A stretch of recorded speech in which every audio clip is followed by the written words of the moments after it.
Innerspace is a sci-fi comedy released in 1987, directed by Joe Dante. Yes. Don't forget, you can click here at any point during the video to subscribe if you like what you're watching. Yes, so it stars Dennis Quaid as Tuck Pendleton, former test pilot, who is now a bit of a drunkard. He is. Who's just broken up with his girlfriend, played by Meg Ryan. He signs up for an experimental pilot job, which basically involves him being shrunk into a tiny little speck to be injected into a rabbit. Yeah, the future of, I don't know, medicine, I guess. Apparently. Or more nefarious things. Yes, and then the lab gets raided while they're conducting this test, and the lead scientist manages to escape with Tuck in a syringe, and then he tries to get away from the bad guys, and then he bumps into a character played by Martin Short called Jack Butter. That's the one. And he injects him into his butt just to save him, because he knows he doesn't want it to fall into the wrong hands. And then Tuck's floating around in Jack Butter's body and thinking he's in a rabbit when he's not. And his little craft has lots of gizmos on it, which allows him to see what Jack's seeing and to hear what he's hearing, and also to be able to speak to him as well.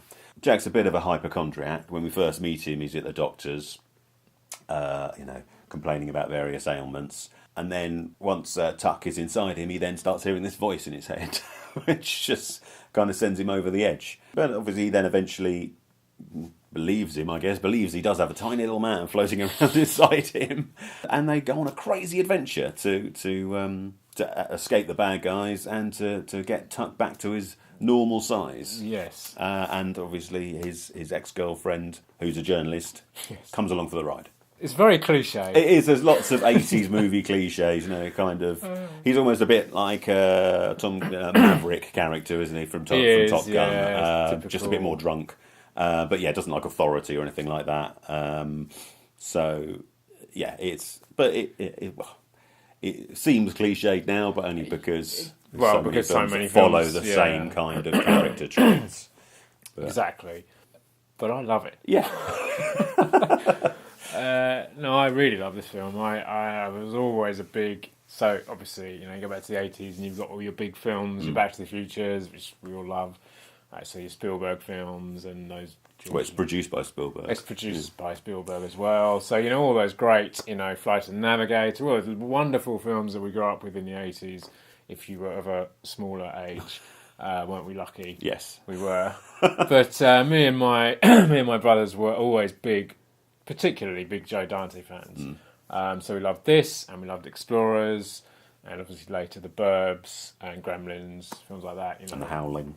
And The Howling, of course, The Howling, yeah, that's a great film, but didn't think I saw that when I was... No, not when you were like that small, no. And plus, one of my favourite kind of childhood fantasies was the whole miniaturisation. Of course, we had Land of Giants. Do you remember that show? Yep. It was an earlier show, obviously, but they used to show it on TV over here. And Honey, I Shrunk the Kids. Yeah. I used to love that whole, the idea of being shrunk down to a tiny, tiny little thing. And Fantastic Voyage, obviously. Yes, well, Fantastic Voyage kind of is where this idea comes from. Because in that they're actually going into a human to save him if he's got a blood clot in the brain, and so I think they inject him into this body. So that obviously takes that idea, moves it over to a rabbit, but then through a humorous way, he does end up into a body of a person. I mean, that's why it works so well, because obviously Martin Short, he's very funny. Yeah, he's quite a physical comedian. He's very physical comedy, yeah. Kind of Jerry... I mean, some people have said this is a bit like a kind of Jerry Lewis type role, or Dean Martin, Jerry Lewis. And so Martin Short, he's very physical. And the fact that he's hypochondriac obviously works. So I think the first time that... Because Tuck, when he's in the body, he needs to see where he is, and that by doing that he can see out of the man's eyes, and so he shoots a projectile from his ship into the back of his eye, and of course Martin Short's grabs his eye in agony, and obviously being a hypochondriac, that's going to be hell for him. I mean it's just great fun. Joe Dante, I think, because he was offered it originally and he turned it down. But then I think Spielberg came on board, and knowing he could work with Spielberg, And because with Spielberg comes Industrial Light and Magic. Yes. So he said he had all these toys at his disposal to really, have some fun with it. And the effects still hold up. They even totally hold over up. 30 years Yeah, later. it's obviously the stuff inside the body is done with little models and things like that. But even like when you see the syringe and you see the little ship kind of fall down into it, it works really well. And yes, it is cliche. And watching it again the other night, I hadn't seen it for a few years, and there are things in there that kind of you're like, oh yeah, okay. But it's done really well. I mean, Joe Dante, like I said, a big fan of Joe Dante. I always think he's able to take those old films of the 50s and update them. Of course, miniaturisation is back in the movies now with Ant-Man and the It is. That's coming out. Ant-Man and the Wasp. It depends where you live, whether it's out already or not. So, but yeah, true. That is it's back on the screen. With old Ant-Man and the Wasp. So. That's great. I enjoyed the last Ant-Man. I thought it was really again really good. I mean, miniaturisation. Yes, it still works for me even when I'm 40. Yes, it's great. But I think also what works with this film is it's a great cast. Dennis Quaid and Meg Ryan. Obviously, they married after this film, didn't they? I think so. Yeah. And Martin Short. And there's lots of. I mean, it's Joe Dante, so there's lots of people in there that turn up a lot in Joe Dante films. Dick Miller. And Kevin McCarthy and Henry Gibson, who was in The Burbs, people like that. Vernon Wells is in there as well. Yeah, What did we cover the other day with him? Fortress, he was in briefly. I mean, doesn't have very many lines in that, and he's got no lines in this at all. But he's still, again, he's the sort of classic henchman, isn't he? Sort of, steely-eyed, silent, and menacing. Yeah, but he does a great job with no lines. He does, just with a thing with at the a end of his hand. Prosthetic. Many different many lots. And one attachment that actually I don't think I got when I was 10 years old. It's only right, you can only really see it right in the corner of the screen. But you can see from the look on her face what it is. It's also got a great Jerry Goldsmith score as well. He was another person that worked with Joe Dante most of the time. It doesn't have like a a theme that you like a recognisable theme. But one thing I always liked about Jerry Goldsmith and he always used, because he would use orchestral music, but then he also used synthesizers in a lot of his 80s score. And one thing I noticed while I think he did it similar in Explorers, he'd have his orchestral themes, and then underneath that he would use kind of synthesized sound effects, which almost sound like sound effects from the film, but they're actually in the score, which is I think he was quite innovative, film composer. And I've always enjoyed his, he and Joe Dante just kind of, similar to John Williams and Spielberg, they work together, these people, and they work really well together. So, great film, this. I think also mention, we talked about ILM, who did all the digital effects and miniatures and things like that. There's a scene where Martin Short's face is changed into another character, and that looks really great as well. Reminded me a bit of Army of Darkness. The bit when his face gets stretched, then he has to shake his head to get it. That kind of great rubber effect. It looks really good. We'll mention that the character he changed it into is Robert Picardo. That's like the character is called the Cowboy. He's some guy who wants to buy the miniaturisation tech, isn't he? Yeah. He's great in it. I think you might recognise him from as the Doctor in Star Trek Voyager. Oh, okay, because he's also in.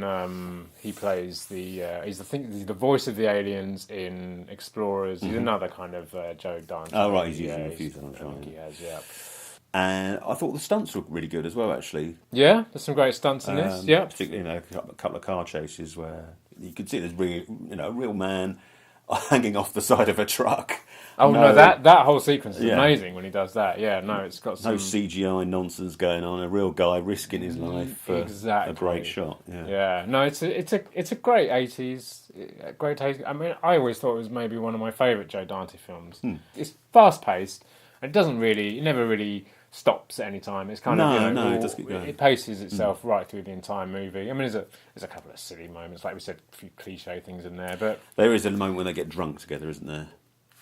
Tuck. Yeah, but it kind of works because Martin Short's you know, He great has a comedy. chance of a bit of and physical also, I comedy, think it's. doesn't he? In fact, I think when Martin Short shot his scenes, Dennis Quaid was like off camera reading him the lines. Right. So it actually is really nice that you get, because I think that really helps them gel together really well. And I mean, the editing I always love, because you're editing from what Martin Short is doing to then what he's seeing on screen, and you sometimes see. So obviously he can see. So when Dennis Quaid when Tuck is in his spaceship, he has a screen that he can see out of Martin Short's eyes, and so you see what's going on, and then they'll kind of cut back to what's actually going on. And I've always, I thought the editing's really seamless. Was something that could, especially with continuity, is something that could kind of fail quite easily. But I think it's done really well, and that makes the pace seem, good. Yeah.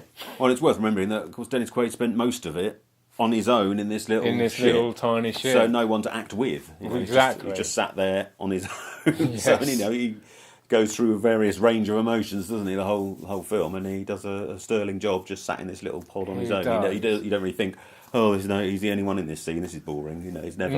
No, it's always... And yes, I think because that editing works so well, exactly, it totally keeps you, in the action as it goes on. Can you see it? Well, it's streaming on Amazon. It is. Now. We do love Amazon here on this channel. We do, well, because we don't have any Netflix, other streaming services. So that's why. Yes, no, it's showing on Amazon Prime at the moment, so if you're a member of Amazon Prime, you can watch it on that for free. You lucky people. If you haven't seen it before, I recommend it. If you like 80s sci-fi films, Spielberg... Who's that other bloke? George Lucas, that one. Flight of the Navigators, Robert Zemeckis. Yeah, I mean, if you like Back to the Future and basically any sort of 80s sci-fi adventure. So if this skipped you, you didn't find this one, then yeah, I recommend giving it a go, because it's it's a lot of fun. You can also pick it up on DVD. Obviously, I have a very old DVD of it. There's a commentary on here. That's it. There is a Blu-ray as well, which again has the commentary on it, and I think a trailer as well. That's it. So pick your flavour of disc. Yeah, I watched it again the other night on Amazon, and it's perfect. Yeah, it's So it's fine to watch. Mm-hmm. Nearly came up. You just digested a tiny little person. I did. Yes. Oh dear. Oh my god. So that was Innerspace, and well, we hope you enjoyed this video and the film. If you've seen it, let us know in the comments below if you have seen it. Come and join us on Twitter and Facebook for some filmy chat, and check out some of our other videos. We've got lots to choose from now. We do, yeah. And join us again soon for another one.